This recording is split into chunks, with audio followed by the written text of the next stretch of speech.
দিবেন না, ভিডিওটা আপনার জন্য দেখেন, আপনার কিন্তু প্রয়োজন হতে পারে। খবরদার দেখেন বহুত ভিডিও ফালাইতে গেছেন, কিন্তু ইসলাম ভিডিও ফালাইবেন না।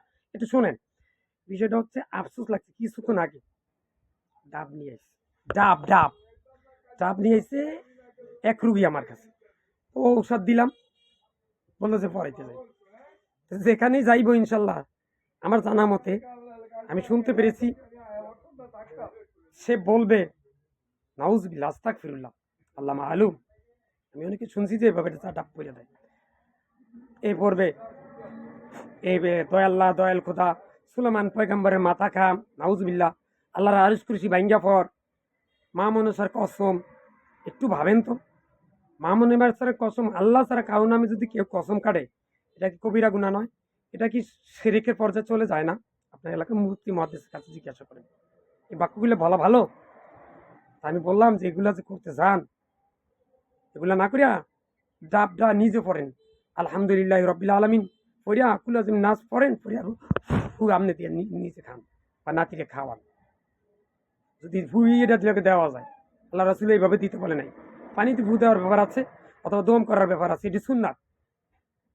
আপনি কেন এগুলা শিরকি কার্যক্রম, কুফুরি, বেদাত, শিরিক, ধান্দাবাজি, পাপ্পাবাজি করে আপনার থেকে টাকাগুলো নিয়ে যাবে? কিসের ডাব পর আপনার? ডাব খেলে এমনি তো ইনশাল্লাহ জন্ডিস ভালো আসবে। আমরা এই সমস্ত আশেপাশে কাজ থেকে, ধান্দাবাজি থেকে দূরে থাকি। গায়ে তাবিজ দিব না, এই খনকার কবিরাজ মবিরাজ কইয়া লাখ লাখ টাকা শেষ হয়ে যাবে। অনেকে আবার আয় বলে ডাক্তার খনকারি লাগে, কবিরাজি লাগে, ডাক্তারিও লাগে, ডাক্তারি করে, কবিরাজ কবিরাজ, কবিরাজ এটা ভণ্ডামি। লক্ষ লক্ষ টাকা তারা তাবিজ বিক্রি করে খায়। অনেকে তো কোরআন হাদিসের বাইরেও দেখেছে কুফির কালাম মুফির কালাম এগুলো দেওয়া হচ্ছে। আপনি মুসলমান আর কোরআন দিয়ে তাবিজ দিন, তাও দিতে পারবেন না ইনশাল্লাহ।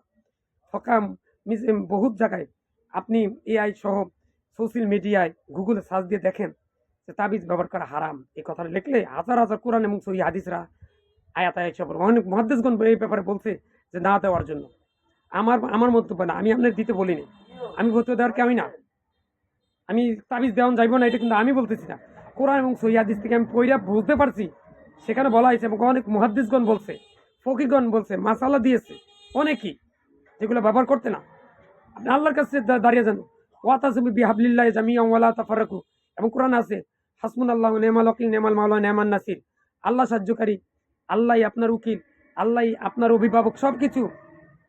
তারপরে আরেকখানে আছে ইয়া শাফি আল আবরাস ওয়াসফি সুদুরা কওমিন মুমিনিন, কোরআন আয়াত ওয়াসফি সুদুরা কওমিন মুমিনিন। আরেকখানে ওয়াসফিনাহু ফিস সুদুর ওয়াইজা মারিতু ফাহু ইয়াসফিন কুল আল্লাযিনা আমানু হুদাও ওয়া শিফাউ। কোরআনের হাজার হাজার আয়াত আছে যে আল্লাহ পাক মাফ করেন, আল্লাহ পাক ভালো করেন, রোগ ব্যাধি মুক্ত করেন। তাহলে আমি কেন ধান্দাবাজের দ্বারে যাব?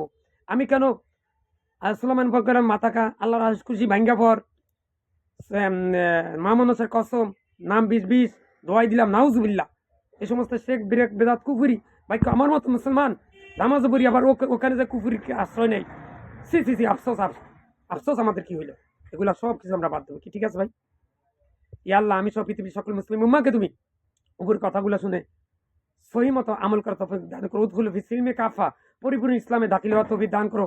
ইয়া আল্লাহ, আমি সব পৃথিবীর সকল মুসলিম উম্মাহকে তুমি শিরক, বেদাত, কুফরি, গীবত ও কবিরা গুনাহ মুক্ত রেখে মৃত্যুর সময় মুখে যেন আমরা মুখে লা ইলাহা ইল্লাল্লাহ প্রয়োজনে মৃত্যুবরণ করতে পারি, সেই তৌফিক দান করো। ইয়া আল্লাহ, এখন 2026 সাল চলে, কিয়ামত পর্যন্ত আমার ভিডিওটা সোশ্যাল মিডিয়ায় রাখো। আর কিয়ামত পর্যন্ত যত মুসলমান মারা যায় প্রত্যেকটা মুসলমানকে তুমি শিরক, বেদাত, কুফরি, গীবত ও কবিরা গুনাহ মুক্ত রেখে মৃত্যুর সময় মুখে লা ইলাহা ইল্লাল্লাহ প্রয়োজনে মৃত্যুবরণ করতে পারে, সেই তৌফিক দান করো। আমাকেও দিও আল্লাহ। ইয়া আল্লাহ, আমার সর্বাবস্থা ইমানে হেফাজত করো। বিশেষ করে মৃত্যুর সময় আমি যেন ইমান নিয়ে জান্নাতি হয়ে, শাস্তিবিহীন জান্নাতি হয়ে মৃত্যুবরণ করতে পারি। মায়ের কোলে বাচ্চা দুধ খেয়ে যেভাবে মৃত্যুবরণ করে লা ইলাহা ইল্লাল্লাহ পড়তে পড়তে আমি সেভাবে মরতে পারি। আসসালামু আলাইকুম। ভিডিওটা বেশি বেশি শেয়ার করুন ভাই, আপনাদেরও সব ভাই।